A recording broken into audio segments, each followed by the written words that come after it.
नमस्कार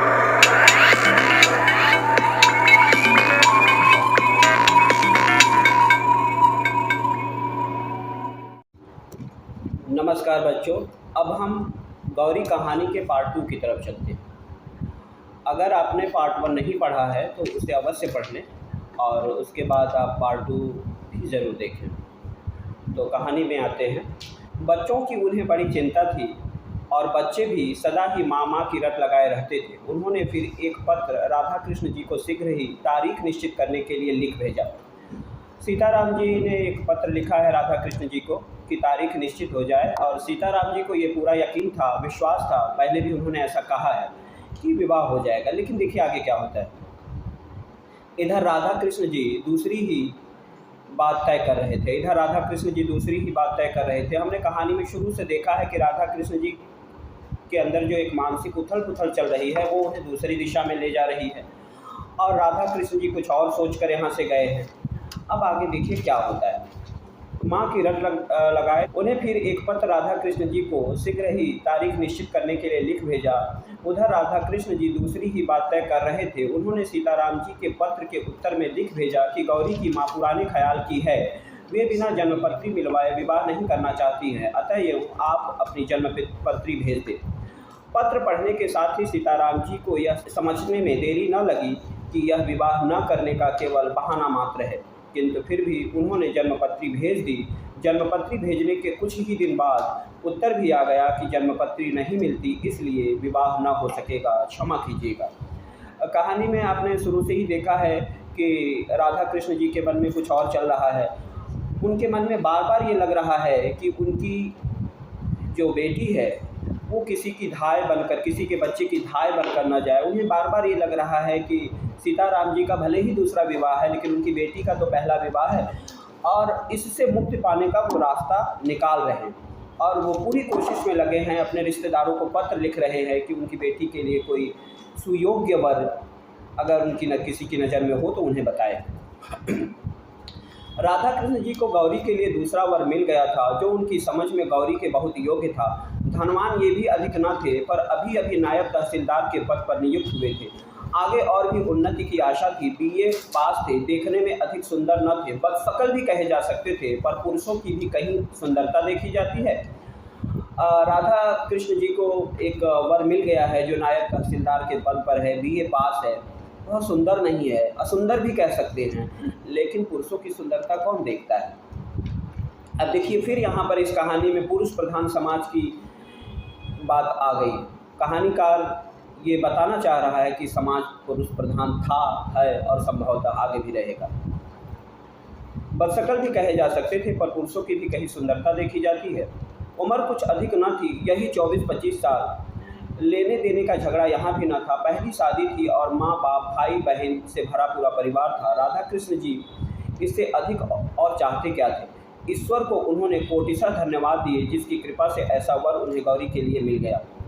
विवाह आगामी आषाढ़ में होना निश्चित हुआ। दोनों तरफ से विवाह की तैयारी हो रही थी। राधा कृष्ण जी बड़ी तन्मयता के साथ गहने कपड़ों का चुनाव करते थे। सोचते थे देर में शादी हुई तो क्या हुआ, वर भी तो कितना अच्छा ढूंढ निकाला है। कुत्ती भी खुश थी। उनकी आंखों में यह दृश्य झूलने लगा था कि उनका दामाद छोटा साहब हो गया है। बेटी दामाद छोटे छोटे बच्चों के साथ उनसे मिलने आएंगे, किंतु बच्चों की बात सोचते ही उसे सीताराम जी के दोनों बच्चे तुरंत याद आ जाते, और आ जाती याद सीताराम जी की बात। बच्चे की देख रेख करने वाला कोई नहीं है। माने कि कुंती के अंदर एक खुशी तो ज़रूर थी कि उन्हें एक अच्छा वर मिल गया है, पर सीताराम जी का ख्याल अभी भी उनके मन से नहीं निकला था। उनके बच्चों का ख्याल उनके मन से नहीं निकला था। बार बार उनको ये बच्चे याद आ जाते थे, सीताराम जी की बातें याद आ जाती थी। फिर वह सोचती, दुनिया में और भी तो लड़कियां हैं, कर ले शादी, क्या मेरी गौरी ही है। इस प्रकार पति पत्नी दोनों ही प्रसन्न थे, पर गौरी से कौन पूछता कि उनके हृदय में कैसी हलचल मची रहती है। रह रह कर उसे उन बच्चों का भोला भाला मुंह और मीठी मीठी बातें याद आती हैं। साथ ही साथ याद आ जाते हैं विनयी, नम्र और सादगी की प्रतिमा सीताराम जी। उनकी याद आते ही श्रद्धा से गौरी का माथा अपने आप ही झुक जाता है, और गौरी को बार बार सीताराम जी याद आ रहे हैं। बार बार उनका वो चेहरा याद आ रहा है, उनकी नम्रता, उनकी विनम्रता, उनकी सादगी बार बार गौरी को परेशान कर रही है। देशभक्त त्यागी वीरों के लिए उसके हृदय में बड़ा सम्मान था। सीताराम जी ने भी तो वीर बनकर देश के लिए अपने जीवन का उत्सर्ग कर दिया है। नहीं तो बीए पास करने के बाद क्या प्रयत्न करने पर उन्हें भी नायब तहसीलदारी न मिल जाती? मिलती क्यों नहीं? पर सीताराम जी सरकार की गुलामी पसंद करते तब ना। दूसरी ओर थे उनके होने वाले वर नायब तहसीलदार साहब, जिन्हें अपने आराम, अपनी ऐश के लिए ब्रिटिश गवर्नमेंट के जरा से इशारे मात्र पर निरीह देशवासियों के गले पर छुरी फेरने में जरा भी संकोच या हिचक नहीं, जिनके सामने कुछ चांदी के टुकड़े फेंक दिए जाते हैं और वे दुम हिलाते हुए निंद्य से निंद्य कर्म करने के लिए भी किंचित लज्जित नहीं होते। गौरी के मन में एक तुलनात्मक विवेचन चल रहा है। जो उसके पिता ने उसके लिए नया वर ढूंढा है उनको लेकर और सीताराम जी को लेकर। गौरी सोच रही है कि सीताराम जी में क्या ये सब काबिलियत नहीं थी? वो भी बीए होने के बाद नायब तहसीलदारी की नौकरी पा सकते थे, लेकिन वो अंग्रेज़ सरकार की गुलामी करने को तैयार नहीं थे। घृणा से गौरी का जी भर जाता, किंतु उसके मनोभावों को जानने वाला यहाँ कोई न था। वह रात दिन एक प्रकार की अव्यक्त पीड़ा से विकल सी रहती थी। बहुत चाहती थी कि अपने माँ से कह दे कि वह नायब तहसीलदार से शादी न करेगी, किंतु लज्जा उसे कुछ भी न करने देती थी। ज्यों-ज्यों विवाह की तिथि नज़दीक आती, गौरी की चिंता बढ़ती ही जाती थी। गौरी बार बार शर्म और लज्जा के कारण, लोक लाज के कारण अपने पिता से ये बातें नहीं कह पाती थी, लेकिन उसके मन में अभी भी सीताराम जी ही बसे हुए थे। सीताराम जी की सादगी की प्रतिमा जो थी वो उसे बार बार याद आती थी। बल्कि ये जो नायब तहसीलदार, जो नया दूसरा वर था, उसके प्रति उसके मन में घृणा थी। क्यों? क्योंकि वह ब्रिटिश सरकार के अंडर में काम करता था। वो निंद से निंद कार्य कर सकता था ब्रिटिश सरकार के इशारे पर। विवाह की निश्चित तारीख के 15 दिन पहले एक दिन एकाएक तार आया कि नायब तहसीलदार साहब के पिता का देहांत हो गया है। इस मृत्यु के कारण विवाह साल भर को टल गया। गौरी के माता पिता बड़े दुखी थे, किंतु गौरी के सिर पर से जैसे चिंता का पहाड़ सा हट गया। अचानक एक पत्र आता है कि नायब तहसीलदार साहब के पिता का देहांत हो गया है। गौरी इस बात से बहुत खुश तो नहीं कह सकता, लेकिन उसके मन में जो चिंता थी वो कम हो जाती है या खत्म हो जाती है। इसी बीच सत्याग्रह आंदोलन की लहर सारे देश भर में बड़ी तीव्र गति से फैल गई। शहर शहर में गिरफ्तारियों का तांता सा लग गया। अब इधर दूसरी तरफ हम देखते हैं कि सत्याग्रह आंदोलन की लहर फैल गई है। सारे देश में, सारे शहर में गिरफ्तारियां हो रही हैं। रोज़ ही ना जाने कितने गिरफ्तार होते, कितनों को सज़ा होती। कहीं लाठीचार्ज, कहीं धारा 44। सरकार की दमन की चक्की बड़े भयंकर रूप से चल रही थी और इस आंदोलन की वजह से सरकार भी अपने दमन की चक्की को पूरे ज़ोर शोर से चला रही थी। गौरी को उन बच्चों की चिंता थी। जब से सत्याग्रह संग्राम छिड़ा था तभी से उसे चिंता थी कि न जाने कब सीताराम जी गिरफ्तार हो जाए और फिर वे बच्चे बेचारे, उन्हें कौन देखेगा।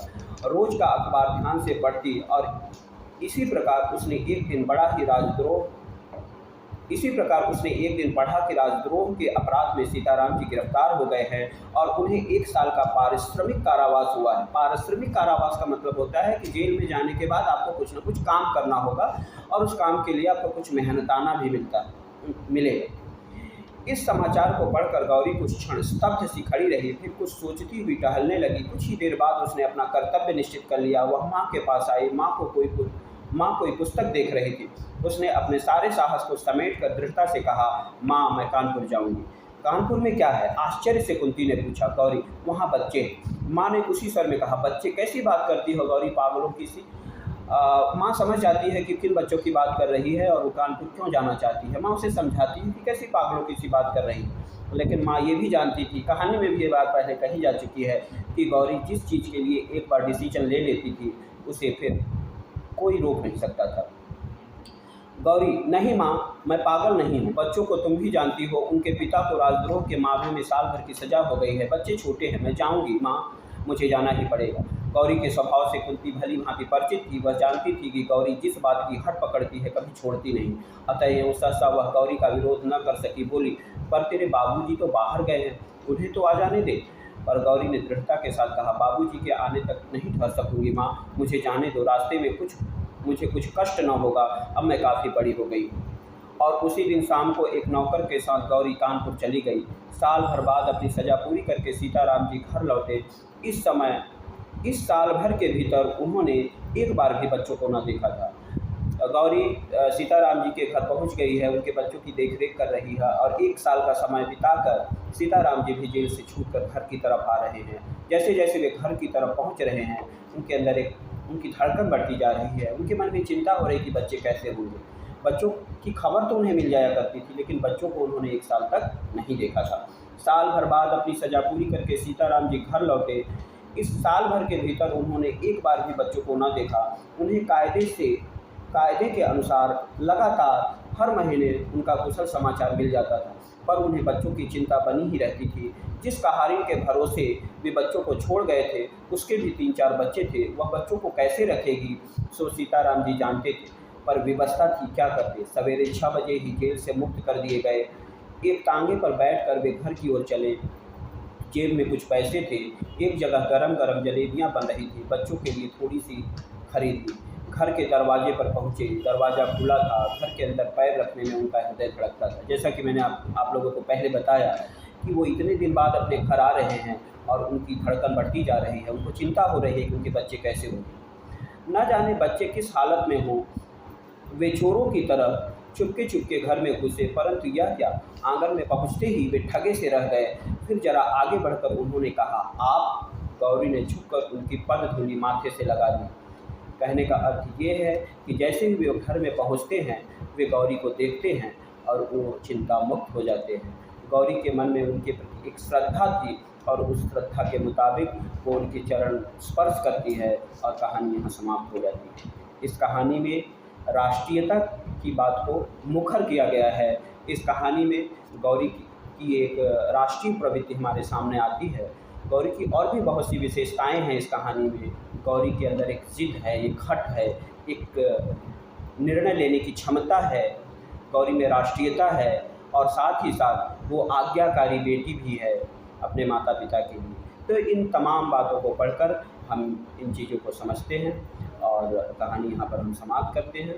आप पार्ट 1 ज़रूर देखें और उसके बाद पार्ट 2 देखें। नमस्कार।